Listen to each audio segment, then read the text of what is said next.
Kanchipuram Vakula silks నాణ్యత మా ప్రాధాన్యత. మదీనాగూడ, మియాపూర్, హైదరాబాద్ లో త్వరలో శుభారంభం. నమస్కారం, వెల్కమ్ టు ఐ డ్రీమ్. నేను విజిత. ప్రస్తుతం మనతో పాటు ఉన్నారు శివరుద్ర సాధు స్వామీజీ. ఇప్పుడు వారితో మాట్లాడి మన సందేహాలన్నింటినీ నివృత్తి చేసుకుందాం. నమస్కారం గురువుగారు. నమస్కారం తల్లి. గురువుగారు, చాలా మంది భార్య భర్తలు పెళ్లి తర్వాత కొద్ది రోజులు బాగానే ఉన్న తర్వాత తప్పటడుగులు వేస్తున్నారు. అవును తల్లి. ఇలాంటివి రోజు రోజుకి చాలా ఎక్కువగా చూస్తున్నాం, మనం పెరిగిపోతూనే ఉన్నాయి ఇలాంటి సంఖ్య అనేది.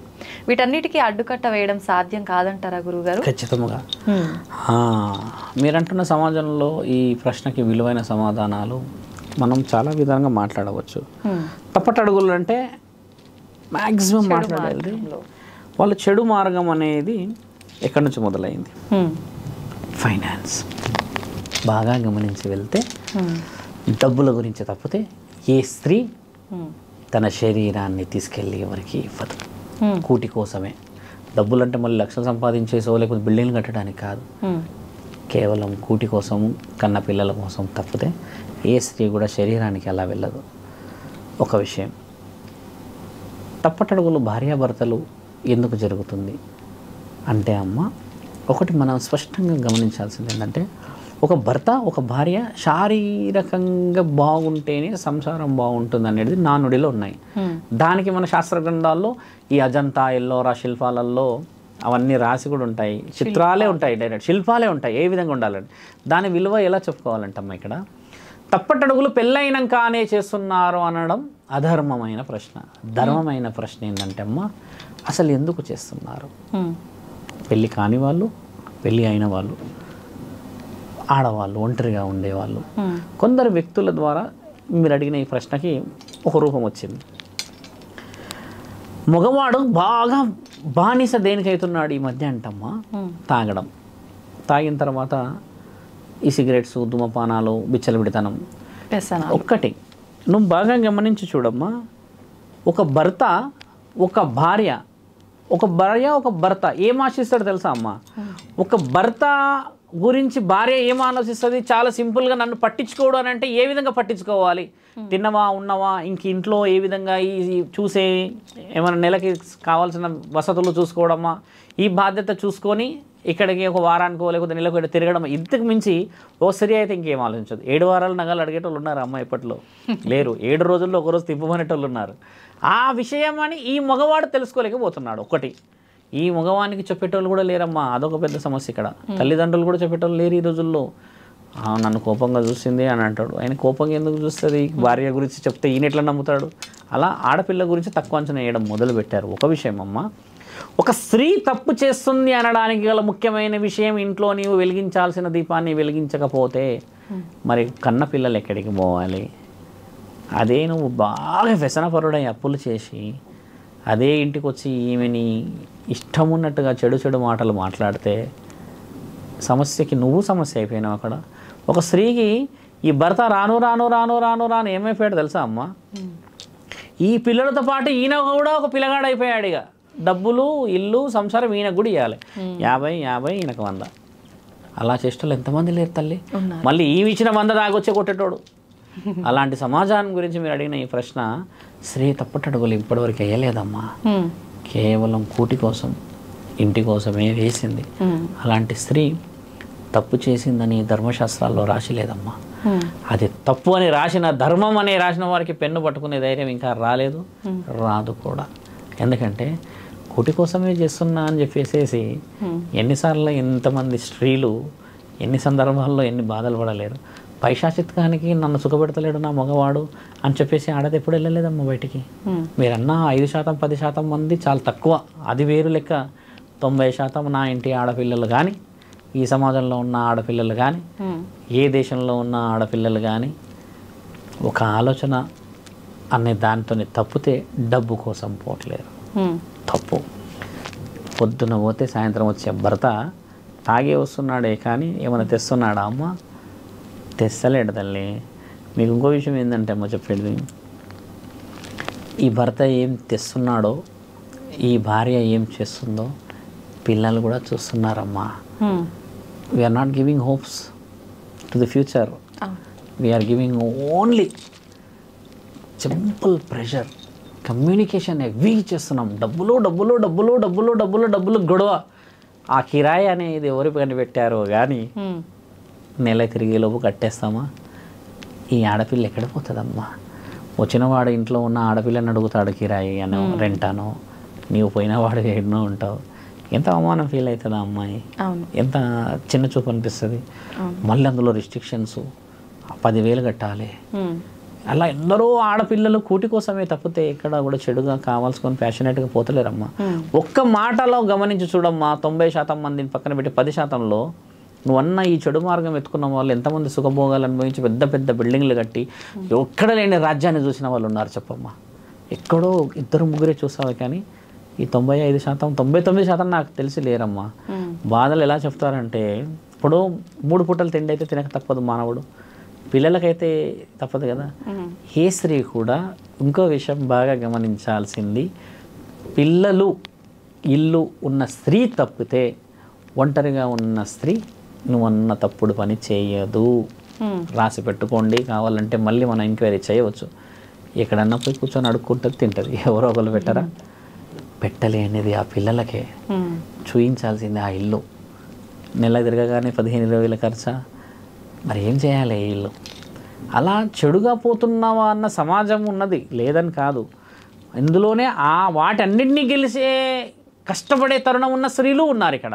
మీరు అడిగిన ప్రశ్నకి జవాబు చెప్తున్నా, కూటి కోసమే తప్పితే వాళ్ళు ఎక్కడ శారీరక సంభోగాలకి వెళ్ళట్లేరు, వాళ్ళ యొక్క మానసిక స్థితిగతులు గెలవడానికి వెళ్తున్నారు. ఇంకోటి, ఇదే స్త్రీలు ఇదే ఆడవాళ్ళు కష్టపడి కూడా సంపాదించి ఇల్లుడు కాపాడుతున్న వాళ్ళు 100ల్లో ఉన్నారు, లక్షల్లో ఉన్నారు, కోట్లల్లో ఉన్నారు మన దగ్గర. అలా కష్టపడే వాళ్ళు కూడా ఉన్నారు కదమ్మా. కాకపోతే ఏ కష్టం చేసినా సమాజంలో వచ్చే ఒకే ఒక్క మాట, ఆడపిల్ల పనికి ఊరికే పోతుందా అన్న ఈ వక్రీకరించిన బుద్ధి చాలా చెడ్డదమ్మా. కష్టపడిన ఆడదానికి నీవు తప్పు చేస్తున్నావు అని చెప్పి ఇంట్లో వాళ్ళే చెప్తున్నారు. నువ్వు బాగా గమనించు, ఇంట్లో వాళ్ళే చెప్తున్నారమ్మా. తప్పు చేసింది, తప్పు చేసింది, తప్పు చేసింది. ఏం తప్పు చేసిందయ్యా? నువ్వు 40,000 సంపాదించావు, ఈమె 40,000 సంపాదించి ఊర్లో నుంచి వచ్చి అదే 40,000 జీతం తెచ్చింది కదా. పనికి పోవద్దంటే మరి నువ్వు 50,000 తెస్తే 60,000 తెస్తే పనికి ఎందుకు పోతుందమ్మా? పోదు కదా. నీ దగ్గర బలహీనత ఉండడం చేత ఆవిడ బలం ఏర్పడిందంటే దాన్ని ఊరంతా సమాజం అంతా చెడు చేస్తుంది. పచ్చ కామర్లోడికి లోకమంతా పచ్చదే. ఒక కామాంధుడికి చీరగట్టిన చెట్టు కూడా కామంతోనే కనబడుతుంది. ఆ సమాజంలో ఉన్నాం ఇక్కడ మనం. చూడగానే చెప్పు తీసుకొని కొట్టే రోజు వస్తే నువ్వు అన్న సమాజం పెళ్ళైనాక ఎందుకు మారుతురు కాదు, ఆడవాళ్ళు చాలా మారిపోయారు గురువు గారు అడగాలి మీరు. అది లేదమ్మా ఇక్కడ. బలహీనతలో అంటే ఇల్లు గెలవాలి మొదట. భర్త ముఖ్యమైన పాత్ర తల్లి ఇక్కడ. మగవాడు చాలా ముఖ్యమైన ఆడపిల్ల విషయంలో మగవాడు చాలా ముఖ్యమైన పాత్ర. అడుగు బయట పెట్టని నేను చూసుకుంటా, నువ్వు ఏలైనా కానీ రాళ్ళు కొట్టొస్తా, కూలీ చేసి వస్తానంటే ఆ ఆడపిల్ల ఇల్లు ఎంత స్వర్గం కాదమ్మా. అలా లేదు ఇక్కడ. మీ నాన్నిచ్చాడా, మీ అయ్యి ఇచ్చాడా, ఎన్ని గొడవలు కావు తల్లి. కట్నం గురించి ఎవరి కట్నం గురించి ఎవరు ఆశపడాలమ్మా? మనం కష్టపడే దాని మీదే మనకు హక్కు లేని సమాజంలో ఎవరో తల్లిదండ్రి ఎన్ని చెమటలు కార్చుండొచ్చు, దాని మీద ఆశపడి నువ్వు కాలు మీద కాలేసుకొని తింటూ ఉంటే అన్నం అరుగుతుంది కానీ ఇక్కడున్న మైండ్ తిరుగుతుందా తల్లి? అది తిరిగిన రోజు నువ్వు మొగాడివి అవుతావు. అది తిరుగుతున్నప్పుడు నీ ఇల్లు సంసారం అవుతుంది. అది తెలుసుకోనన్ని రోజులు నీవన్న కూటి కోసం మనమన్న ఈ సమాజం పరిగెడుతూనే ఉంటుందమ్మా. దాన్ని ఆపాలి అని అంటే తరాలు మారాలి, పరమాత్ముడు రావాలి. ఎన్ని మరణాలు అయితే లేవు, అయినా మారుతున్నామా? తినే తిండి ఏమో అట్టిపండు తినకూడదు చనిపోయాడంట. అట్టిపండే ఇన్ని చేస్తున్నా మారతలేమంటే ఎన్ని హింట్లు ఇస్తున్నాడు దేవుడు. మంచితనం రావాలమ్మా, మార్పు మొదలవ్వాలి, మార్పు రావాలి, సమాజం బాగుపడాలి, ఆడపిల్లలు కాపాడబడాలి. పాపం ఏడుస్తూ ఉంటే బాధ అవుతుంది. ఆడపిల్లలు వచ్చి ఇలా ఉంది అలా ఉంది, ఏం చేస్తున్నాడు, ఏం చేస్తలేడు, తాగొస్తాడు స్వామి, ఓ ఆయన అలా ఉంటాడు. ఎందుకమ్మా మరి చూసేటప్పుడు పెళ్లి చేసుకోలేమంటే ఆయనకి నేను పెళ్లి చేసుకునేప్పుడు పెద్ద ఉద్యోగం ఉండే స్వామి అంటారు. మళ్ళీ ఈవిడ మీద దరిద్రం పెడతారు. నేను అడుగు పెట్టగానే అంటే వీళ్ళు నాశనం అయిందట, 7 వారాల రాజు అయిన అన్నట్టు చెప్తారు. అబద్ధం అలా చెప్పకూడదు. నీలో ఉన్న ఆ బలహీనతని అవతల వ్యక్తి మీద తోయొద్దు. కష్టపడితే రాదా తల్లి? ఆడ నించొని నువ్వు రోడ్డు పైన నించొని ఏది చిన్న వ్యాపారం పెట్టినా నడవదా అమ్మా? ఎలాంటిది? వెంకటేశ్వర స్వామికే తప్పలేదు అప్పు అడుక్కోవడం. మానవులం మనం ఎంత సాధించే కొండెక్కలేడా నా తండ్రి, ఈరోజు కడతలేమా కోట్లు వెళ్ళి వెంకటేశ్వర స్వామికి, భగవంతులకే తప్పలేదు తల్లి. మన మానవులం ఎంత కష్టపడకపోతే వస్తుందా? నిన్ను నమ్మిన స్త్రీని బాగుపరచకపోయినా పర్లేదు, బాగా చూసుకుంటే చాలు. ఇక్కడ బొట్టు పెట్టి ఊరంతా చూపించుకుంటుంది నా పరమాత్ముడు నా మొగుడు అని. ఆ బొట్టును చెరిపేసే ధైర్యం ఎలా ఉంటుందమ్మా? చెరపకూడదు. అది సుఖభోగాలు సౌభాగ్యం ఇవన్నీ పరమాత్ముడు రాశాడు. ఆడపిల్లని నోట్లో బట్టలు పెట్టేసి కుక్కేసి కొట్టి చంపుతున్న సమాజంలో ఉన్న మనము ఒక ఈ రక్తపు మాంసం ముద్దకు బాధ కాదా అమ్మా? ఎక్కడి నుంచి ఉంది సమాజం? మగవాడి పొరపాటు చాలా చాలా చాలా వక్రీకరించి వెళ్ళాలి ఇందులో. గురుగారు, ఇంట్లో ఎవరైనా చనిపోయినప్పుడు మహిళలు ఆ ఇంట్లో ఎటువంటి కార్యక్రమాలు చేయాల్సి ఉంటుంది? చాలా బలమైన ప్రశ్న మీరు అడిగారు.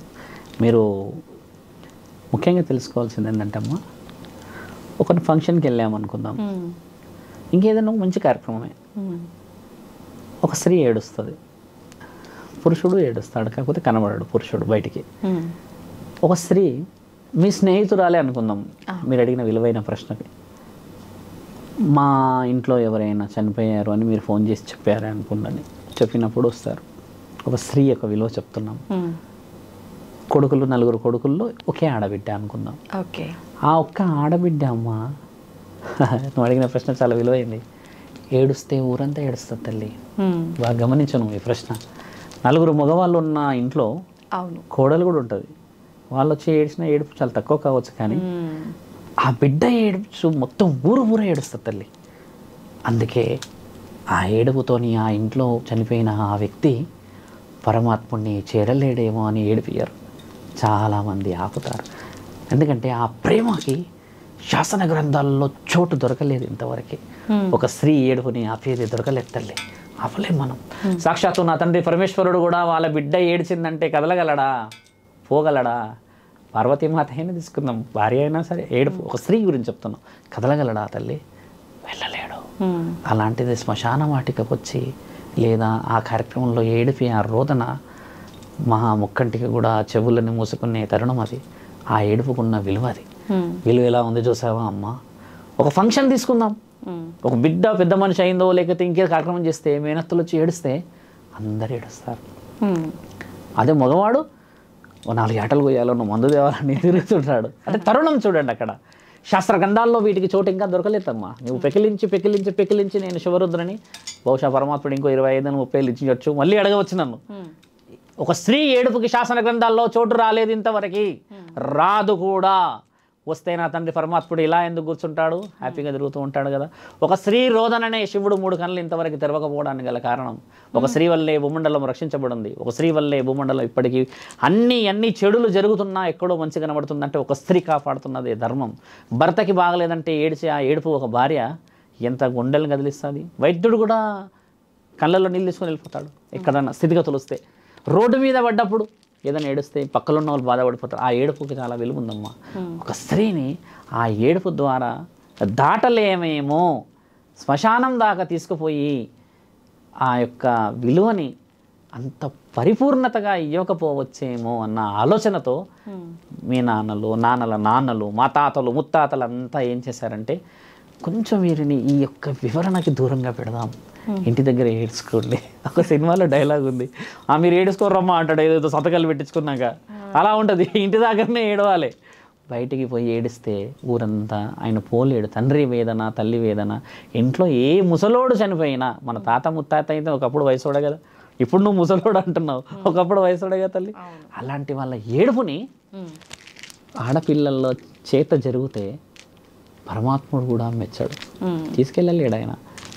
సావు అనేది ఎలా వెళ్తారు తెలుసా అమ్మ? మన హిందూ సంప్రదాయంలో పట్టు వస్త్రాలతో, ఇక్కడ వెండి బిళ్ళలు పెడతారు, ఇంకేదైనా కడతారు, పట్టు వస్త్రాలు ఇస్తారు, ఇంకేదో అలంకరించేసి ఎందుకు తీసుకెళ్తారంటే ఆయన వెళ్తుంది శివుడి దగ్గరికి అని అలంకరణ. అందుకే మన శాసన గ్రంథాల్లో కళల్లో చావు వస్తే చాలా చాలా శుభ సూచకం అంటారు. ఎందుకంటే శివుడి దగ్గరికి వెళ్తుండ ఆయన, అలంకరించుకొని శివుడి దగ్గరికి వెళ్తున్నాడని మంచిది. అలా ఉండే ఆ తరుణమే ఈ యొక్క నువ్వన్న చావు, ఏడుపులు, శ్మశానం, తర్వాత ఆ వైకుంఠధామం అనే విషయ వివరణలో స్త్రీని రానియదు.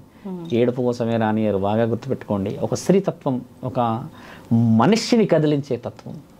ఈ రోజుల్లో లేకపోవచ్చేమ్మా నువ్వు అన్నట్టు ఏడుపులు అలాంటివి, కానీ స్త్రీ మాత్రం ఏడుస్తుంది. నువ్వు ఏ లోకంలో తీసుకో అమ్మా, పాలస్తీనాలు ఎంతమంది చనిపోయారా, ఇక్కడ మొబైల్లో చూసి ఏడ్చిన వాళ్ళు ఎంతమంది లేరు. అందులో చూడండి ఆ వీడియోస్ కూడా వచ్చాయి. మళ్ళీ ఇక్కడ ఎక్కడో పాలస్తీనా మనం కన్నామా, మన మన మన మన చరిత్ర కాదుగా. మరి ఎందుకు ఒక స్త్రీకి ఉన్న ఆ యొక్క నరం ఎంతటి బలమైందంటే అమ్మా, ఒక్కసారి వదిలితే ఆ బాణం ఏ లోకాన్నైనా మార్చచ్చు. అందుకనమ్మా వేర్ బోర్న్ విత్ ఎమోషన్స్. అందుకని నువ్వు అన్న స్త్రీ ధర్మంలో ముఖ్యమైనది ఏంటంటే అమ్మా, ఒక స్త్రీ ఏడుపు చాలా చాలా చాలా పవిత్రమైనది. అందుకని ఊరంతా ఆ యొక్క ఏడుపుకే వత్తాసు పలుకుతారు. మగవాడు కూడా ఏడ్చేస్తాడు తల్లి. అంత కర్కాటంగా ఉన్న మగవాళ్ళు కూడా ఏడ్చేస్తారు ఆ స్త్రీ ఏడుపిని. ఎన్ని జ్ఞాపకాలు చెప్తుంది అప్పుడు ఏడ్చినప్పుడు. ఆ తరుణమే చాలా గొప్పది. కాబట్టి అందుకని రాని తప్పితే ఈవిడ వస్తే అరిష్టమో దరిద్రమో కాదు. మన ప్రేమని అంత స్పష్టంగా చెప్పి ఏడుస్తుంటే మనం కదలలేము కదా తల్లి. అలాంటి సందర్భం చాలా చాలా గొప్పది. బహుశా చాలా తక్కువ శాతంగా ఈ విషయాలు మాట్లాడతారు. మీరు ఇది చెప్పడం కూడా గొప్ప కార్యక్రమం. చాలామంది ఏడుస్తారమ్మా. మేము ముస్లిం సాగు కూడా ఈ మధ్య కాలంలో వెళ్ళాము. ఒక రోదనమ్మా ఏడుపు ఆడవాళ్ళది.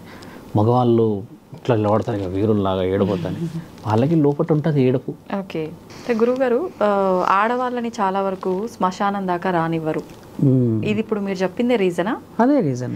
మరి చాలా మంది ఈ మధ్య కాలంలో కొడుకులు లేని వాళ్ళు ఆడవాళ్ళే తలగురువి పెడుతున్నారు, వాళ్ళ కూతుర్లు. అలా కూడా చెప్పొచ్చు. అలా పెట్టొచ్చు. తలగురువికి శ్మశాన వాటికి సంబంధం లేదు. ఇక అది ఆడవాళ్ళు తలగురువి పెట్టడం తప్పేం లేదు. తప్పేం లేదు. ఇప్పుడు చూడమ్మా, చాలా సందర్భాలు మనం ఇంకోటి గమనించి ఏం చూస్తామంటే, ఆడపిల్లలు 2 ఉంటారు 3 ఉంటారు ఇంట్లో కొరివి పెట్టడానికి. కానీ అంటే తల కొరివి అంటాం మనము. అయితే ఈ తల కొరివి పెట్టేది ఏంటంటే అమ్మ కొడుకులే ఎక్కువ శాతంగా. రుణ బాధ్యతలు ఉంటేనే పరమాత్ముడు కొడుకునిస్తాడు తల్లి. ఇది చాలా ముఖ్యంగా తెలుసుకోవాలి. తల కొరివి కొడుకు పెట్టడానికి గల ముఖ్యమైన కారణం రుణ బాధ్యతలు. భగవంతుడికి సంబంధించిన కార్యక్రమాల్లో నీ చేత గుడి కట్టించబడి ఒక సమాజాన్ని బాగుపరచాలని ఒకటి, లేదా తీరని నష్టం జరిగిన ఆ వంశాన్ని కాపాడడానికి నీ వల్ల జరిగిన పొరపాటు వల్ల నీవు మళ్ళీ పుట్టాలని, లేకపోతే ఇంకేదైనా బలమైన కార్యక్రమాలు అవి దైవాంశ సంబోధుల చేత ఇచ్చిన ఒక మహత్కరమైన సంఘటనలకు మాత్రమే కొడుకులు పుడతారు అనేది నానుడిలో ఉంది. ఒక ఆడపిల్లలు లేని తండ్రికి మరి నరకం పుణ్యం మళ్ళీ పునర్జన్మ ఉండదా గురువు గారు అనవచ్చు మీరు. అలా ఉండదు. ఆ ఆడపిల్లల్ని కన్నా ఆ రాజు మహారాజు కాబట్టి ఆయనకి పుణ్యంతో సంబంధం ఉండదు. మరో జన్మ మళ్ళీ వాళ్ళనే కనడానికి పుడతాడు. ఎవరైతే కొడుకులను కని ఎవరైతే తండ్రి ఉంటాడో వీళ్ళ చేత బాధ్యతల కోసం ఉంటాడు. మేమే ఉన్నాము. మా తండ్రి అమ్మ గత 35 ఏళ్ళ నుంచి భిక్షాటన చేస్తున్నాడు. మీకు తెలుసా అమ్మ? మా తండ్రి ఎక్కడున్నాడో మాకు తెలియదు ఇప్పటికీ. శివరుద్ర అంటే నా పేరు కదా. మా నాన్న ఎక్కడున్నాడో నాకు తెలియదమ్మా. భిక్షాటనే చేస్తూ ఉన్నాడు. మా అమ్మ పుట్టినప్పుడు నా పేరు నరేష్ అని పెట్టుకొని, తర్వాత శివభక్తుడు వీడు కాకూడదు, వీడి జాతకంలో శివుడి పేరు వచ్చింది అని పెట్టలేదు. కోపంగా పెట్టొద్దు అని అందరూ వారించేసి పెట్టనీయలేరు. గత 13 సంవత్సరాల నుంచి నేను ఇలానే జరుగుతున్నా. ఇప్పుడు మా అమ్మ సందర్భం వచ్చినప్పుడల్లా ఏడుస్తుంది. శివుడి పేరే పెట్టనీయవాడు, శివుడే సర్వం అనే త్రిశూలం పట్టుకొని తిరుగుతుండని ఏడుస్తుంటుంది. ఎప్పుడు ఏడుస్తూనే ఉంటుంది. మా నాన్న ఎక్కడ ఉన్నాడో మాకు తెలియదు, కానీ మా నాన్న రుణం తీర్చుకున్న బాధ్యత నాకున్నది. భిక్షాటనకి వెళ్ళాడు మా నాన్న. 1-2 సార్లు కనబడ్డాడు నాకు. భిక్షాటనకి వెళ్ళాడు, నన్ను కలవలేడు. నా పెద్ద కొడుకు పుట్టినప్పుడు కనబడ్డాడు నాకు, అది కూడా నాకు కనబడలేడు. మా నాన్న ఇలా వచ్చి వెళ్ళాడు, 3వ రోజు పుట్టిండు వీడు. మా అక్క చెప్పింది, నాన్న వచ్చిండు, నేను వెళ్ళిపోయాడు. తర్వాత పరమాత్ముడితో మాట్లాడి ఎన్నో సందర్భాలు ఆ రహస్యాన్ని కళ్ళల్లో పెట్టి చూసి పుట్టిన ఈ జన్మ రహస్యం ఏంది అని వెనక్కి వెళ్ళి చూస్తే రుణంలో ఉన్నారు. మేము రుణంలో ఉన్నాం. నాకు 2 కొడుకులు, ఇద్దరం రుణంలో ఉన్నందుకు పుట్టించాడు. నా తండ్రి నన్ను వదిలిపెట్టి వెళ్ళాడంటే ఏ పెద్ద బాధ్యతని నా మీద పడనీయకుండా తీసుకొని వెళ్ళిపోయాడు భిక్షాటనకి. మా అమ్మ ఇప్పటికీ గర్వంగానే చెప్తుంది, మీ నాన్న లేకుండా మిమ్మల్ని పెంచాము అని. అంటే దాని ఉద్దేశం ఏంటంటే అమ్మ, పరమాత్ముడు మమ్మల్ని పెంచాడు. అక్కడ ఏంటంటే రుణంలో మేము ఉండిపోయాం. మా నాన్న భిక్షాటన చేసుకున్నాడు. స్త్రీకి ఎప్పుడు కూడా ఎక్కడ అది లేదు. నాకు కూడా స్త్రీ పైన వ్యామోహం ఉండదమ్మా. అమ్మ అనే మాట్లాడతా, తల్లి అని మాట్లాడతా, ఎవరితో మాట్లాడినా. అంతకు మించి నేను ఇంతవరకు ఒక స్త్రీని పేరు పెట్టి పిలవలే అమ్మ. నేను నా అర్ధాంగితో తప్పితే ఎవరితో కూడా ఒక సన్నిహిత్యం ఉన్న సంఘటన పెకిలిచ్చి చూసినా లేదమ్మా. నేను ఎప్పుడు అలా మాట్లాడా. అది ఎన్నో వచ్చింది అని అంటే అమ్మ, మా నాన్న వెళ్ళిపోయాడు కదా, ఆ తరుణం రుణం. అదే ఇప్పుడు నాకు విషయ వివరణలకు వెళ్ళేసి మా నాన్న అలా వెళ్ళడే ఇలా అని అనుకొని చెడు కూడా చెప్పవచ్చు ఈ తరుణం. రుణ బాధ్యతలు అలా ఉంటాయి తల్లి. ఆడపిల్లలు పుట్టిన తండ్రి మహారాజే, బాగా గుర్తుపెట్టుకో. ఆయనకి మహారాజుకి మళ్ళీ అదే రాజ్యంలో పుట్టాల్సిన అవసరం లేదు, అడవిలో ఉన్న మహారాజే తల్లి. కాబట్టి ఏంటంటే రుణ బాధ్యతలు చాలా ముఖ్యమైనవి. ఈ సందర్భం వచ్చినందుకు మా నాన్నని నాకు తెలిసి సుమారు ఎన్నో రోజులే గుర్తు చేసుకోక తరుణం మారింది, నేను తండ్రి అయిపోయా. కాబట్టి విషయ వివరణ డీప్గా పోతే ఈరోజు మా నాన్న గుర్తుకొచ్చాడు. కాబట్టి ఏంటంటే ఆయన ఒక కార్యక్రమంలో వెళ్ళాడు, అందుకని వాళ్ళ నాన్న ఏ బాధ్యతతో ఆయన అన్నాడు, రుణం అనేది ఉండిపోయింది. శివరుద్ర అన్న పేరు అంత సులభంగా సంపాదించేది కాదమ్మా. కాళ్ళకి చెప్పులు లేకుండా ఎన్ని ముళ్ళులు గుచ్చుకొని ఎన్ని జ్ఞానాలు సంపాదించి దానికి ఎన్ని గుడిల చుట్టూ కూడి ఉండొచ్చు. గుడిల దగ్గర భిక్షాటన కూర్చుంటే ఒక భిక్షాటకుడు లాగే చూస్తుంది సమాజమే, కానీ ఒక సాధువులాగా చూడదు తల్లి. విద్య అనేది చెప్పుతేనే తెలుస్తుంది. ఎన్ని విద్యలు సంపాదించి నువ్వు ఇలా కూర్చుంటే మర్ర చెట్టు కింద తెలుస్తుందా? శాసన గ్రంథాల్లో నాలుకకున్న శక్తి ఏ శక్తికి రాదమ్మా అంట. పరమాత్ముడు కూడా గ్రంథాలు రాశాడు శివుడు. మీకు తెలుసా అమ్మ, శివుడి గ్రంథాలు చదివి మానవుడు పుట్టలేడు. ఇంకా శివుడు కూడా గ్రంథాలు రాశాడు, మన దగ్గర శివపురాణంలో రాసింది. అందరు గ్రంథాలు చదివాం కానీ శివుడు గ్రంథాలు చదవలేదు ఇంతవరకు మనం. పొతులూరి వీరబ్రహ్మేంద్ర స్వామి మాత్రమే చదివాడు, ఆయన కొన్ని రాశాడు. అలాగా కొడుకులు ఉండే కుటుంబం అంతా రుణంలో ఉన్నది తల్లి. అందుకని ఆడపిల్లలు పుట్టిన ఆ తండ్రి మహారాజు, ఆ తల్లి నిజంగా మహారాణి. మహారాణి వచ్చే జన్మలో కూడా పండంటి జీవితాలు చూస్తారు వాళ్ళు. ఈ జన్మే కాదమ్మా కష్టం, వచ్చే జన్మ సుఖం. ఈ జన్మలో కష్టపడింది సుఖపడింది, వచ్చే జన్మలో నీకు మంచి చెడు ఎలా తెలుస్తాయి? కోమలత్వం. ఏ స్త్రీకి వంట నేర్పారు, బాగా గుర్తుపెట్టుకుంటు నేర్పిస్తారా? ఆవిడ ట్రై చేస్తుంది, ఇక ట్రై చేసి ఒక రోజు తెస్తుంది హైదరాబాద్ దమ్ బిర్యానీ. మగవాడు చేయలేడు, వాడు జీవితాలతో ట్రై చేయాలి. శాసన గ్రంథాల్లో ఆడపిల్లలకు ఉన్న విలువ చాలా ముఖ్యమైనది తల్లి. అందుకని మీరు అన్నది ఆడమగ అనేది చావు శ్మశాన వాటిక వరకు ఆడపిల్ల వచ్చింది అని అంటే చాలా తక్కువ సందర్భం. ఒక రుణం పరమాత్ముడు కంప్లీట్ చేసిండని అర్థం. అక్కడికి ఇక్కడ రుణం పెట్టిండు కొడుకు విషయంలో, అక్కడ ఆపేసాడు రుణం. ఆడపిల్ల రోదన అనకూడదు, ఆడపిల్ల ప్రేమ. ఏడుపులోనే ఏడుస్తారు ఆడపిల్లలు, కానీ ఎవరన్నా మగవాడిని పొడుచుకుంటూ ఏడిచిన ఆడపిల్లని చూసారా? పొడుస్తున్నా ఏడుస్తారు వాళ్ళు. ఎందుకు? నువ్వు అంటే నాకు ఇష్టం కదా, నువ్వు ఏమైనా చేసినా భరిస్తాం కదా, చంపేయి అంటారు, ఏడ్చుకుంటూనే అంటారు. అది కూడా ప్రేమనే. ఇంకోటి ఇక్కడ ఏంటంటే అట్లాంటి వాళ్ళని చంపేస్తారు కూడా మనోళ్ళు, మహాపురుషులు. ధర్మో రక్షతి రక్షత. ధన్యవాదాలు గురువు గారు. ధన్యవాదాలమ్మా.